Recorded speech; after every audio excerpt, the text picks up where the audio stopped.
I had my heart broken recently.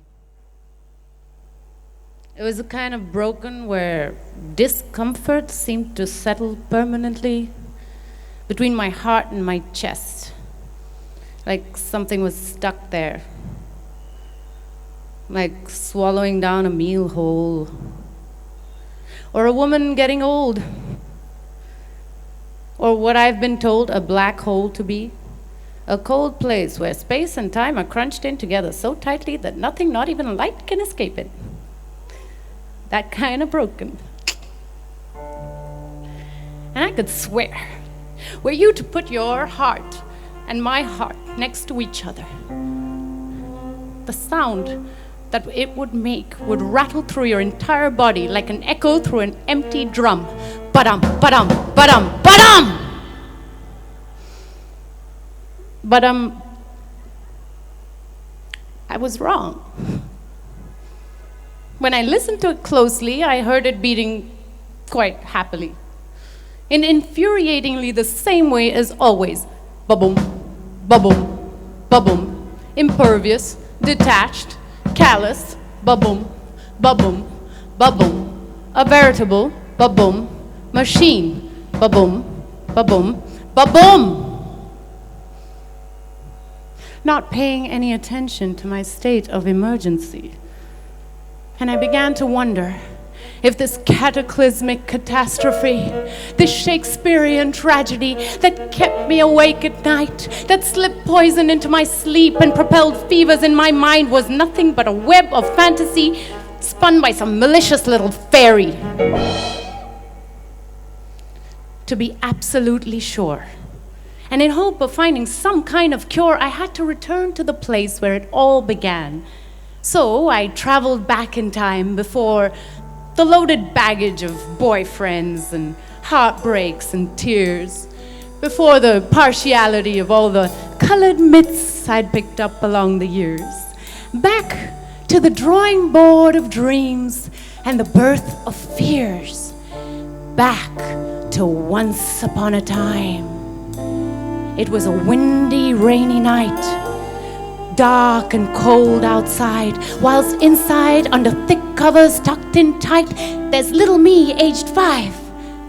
My father is pacing animatedly across loose wooden floorboards, recounting one of his many bedtime stories, and this one was my favorite. Thump, thump, thump, when Mr. Frog's horrifying jumps up to the princess's chambers, the tremors through floorboards stretching to little 5-year-old ribs. Bang, bang, bang, he banged on the door and roared, petite princesse, ouvrez la porte. Yes, the stories were always in French. And this little heart of mine beat hard and fast. Ba-boom, ba-boom, ba-boom, ba-boom. And then Papa's lips would tighten, his voice lighten, and he'd say, oui, monsieur le crapaud, je suis désolé, en fait, j'ai oublié. As the princess he cooed.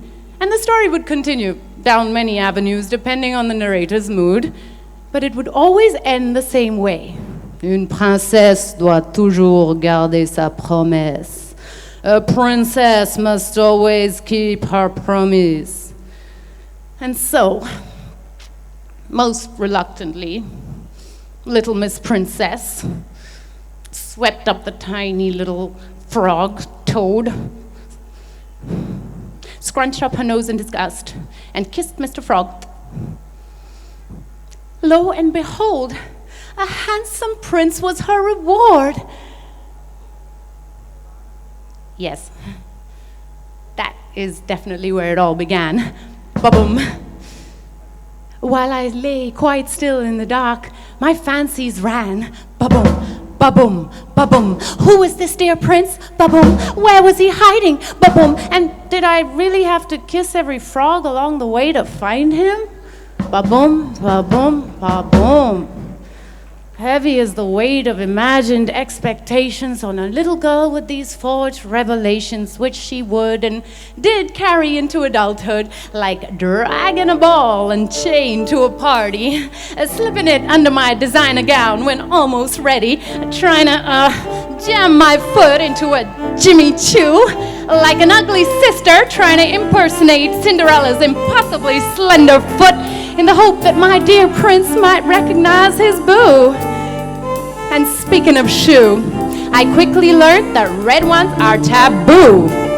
As the story goes, a girl shows off her red shoes at church, and the next Sunday, boy, do those shoes have their say.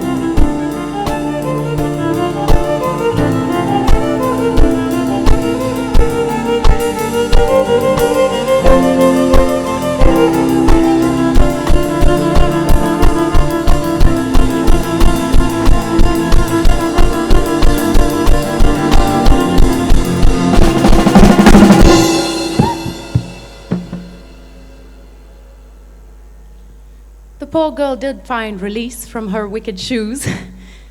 Yes, but only by way of chopping off her feet.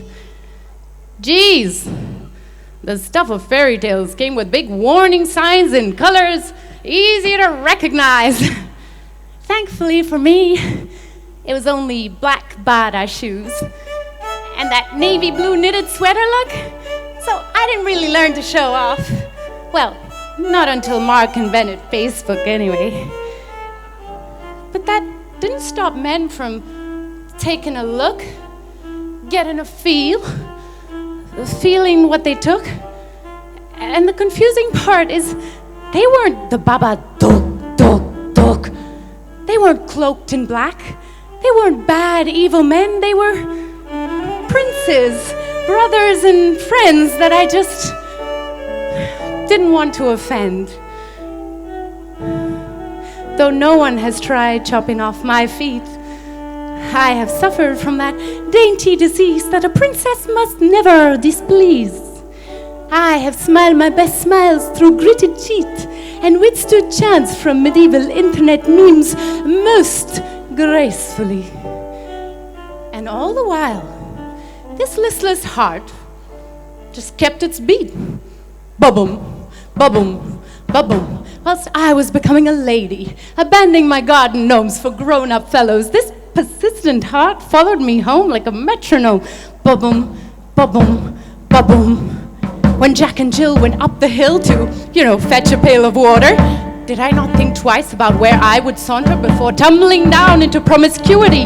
Bada-boom, bada-boom, bada-boom.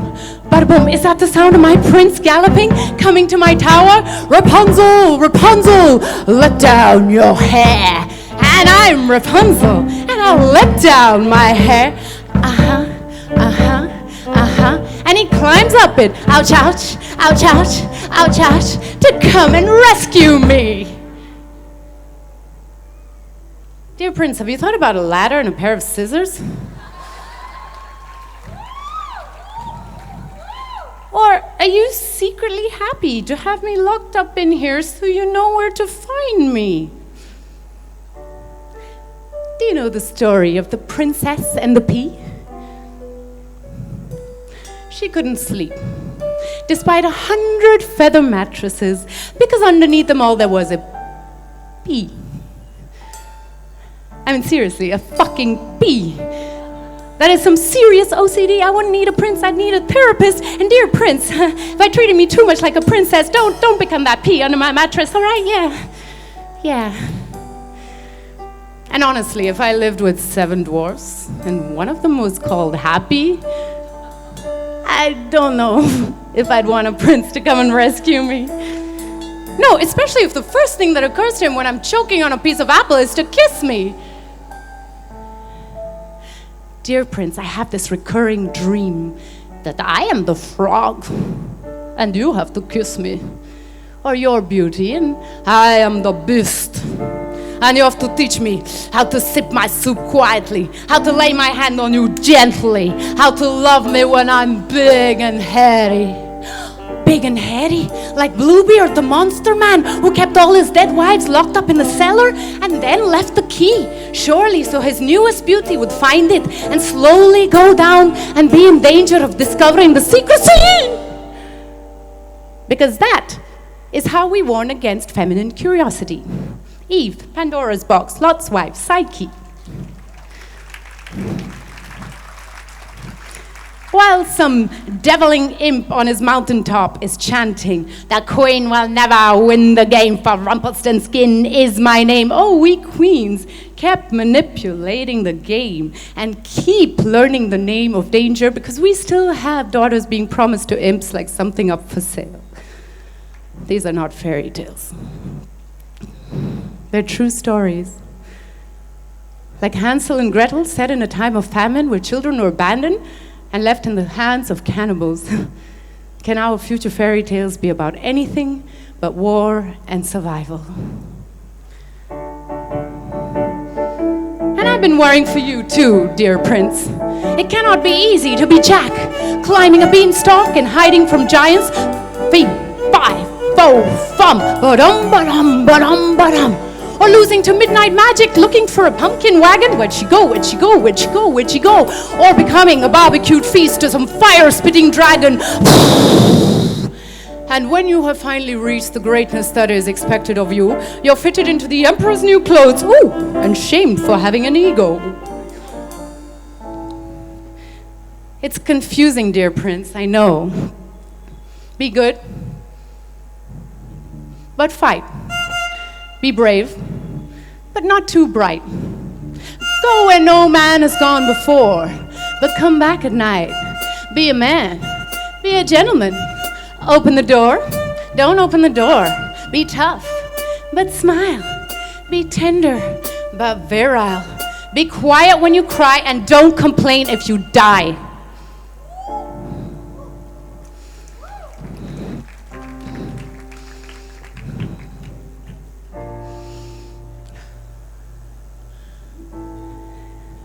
You've been asked to save me, dear prince. But who's going to save you? The truth is, you can't save me, just as I can't save you. And that's not arrogance. That's not I'm too good for you or you won't do. It's that no one can save me or you. And dear prince, well, you're not no one. You're not no one.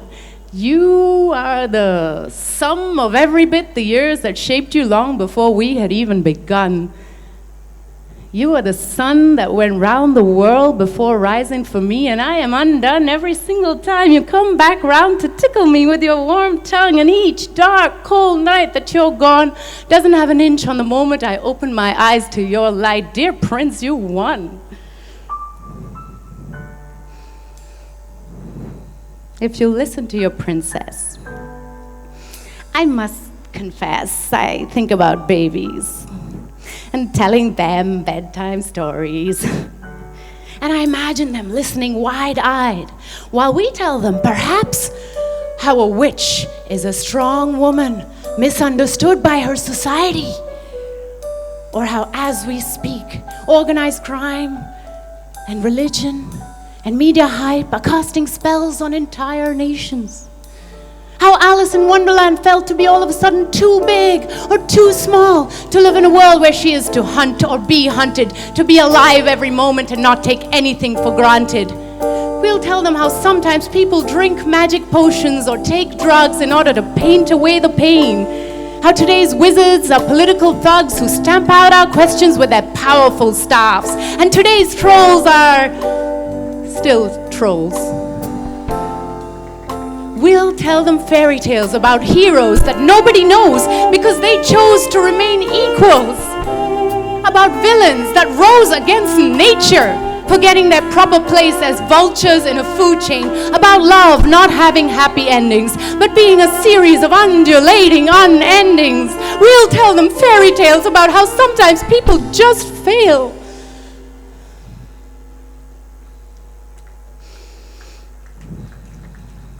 Dear prince, someday you will die, or I, or mommy, or daddy, or somebody, and there is no spell to break, no magic words to say, no sword to take up in order to wake up a loved one lost, and you know it, and it makes you sad in a side-to-side swinging kind of way, and it's okay. Because through it all, the heart pulse goes on. ba-boom, ba-boom, ba-boom. Not weary, not teary, not in a hurry to be brave in pretense or make of it any sense. Ba-boom, ba-boom, ba-boom. Dear Prince, can we find a way to untangle ourselves from these messy fantasies by listening to the steady beat of our heart machines? Ba-boom, ba-boom, ba-boom, ba-boom, ba-boom, ba-boom, ba-boom. Because you can huff and you can puff and you can blow my house down, and I can fill Wonderland with my tears. And you can march out with your lances and spears, and I will sleep 100 years. And you can have your nose grow and grow for all the lies that you've told. And I will smash the mirror on the wall that calls me old. But through it all, ba-boom, ba-boom, ba-boom will rise and fall. Like the highs and lows of tides at sea, consistent in their ups and downs, and sometimes as lonely as can be. Ba-boom, ba-boom, ba-boom. Like the cycle of the moon, from total blackout to eclipses to shining bright and full. Ba-boom, ba-boom, ba-boom. Like the universe, where the sun is not the center, the earth not the only planet. You and I have only ever lived in a tiny little room, and there's a knock at the door. Ba-boom, ba-boom, ba-boom. And we're not done here, dear Prince. Not until this lilt is completely stilled. And even then, who knows about spaces we've never filled?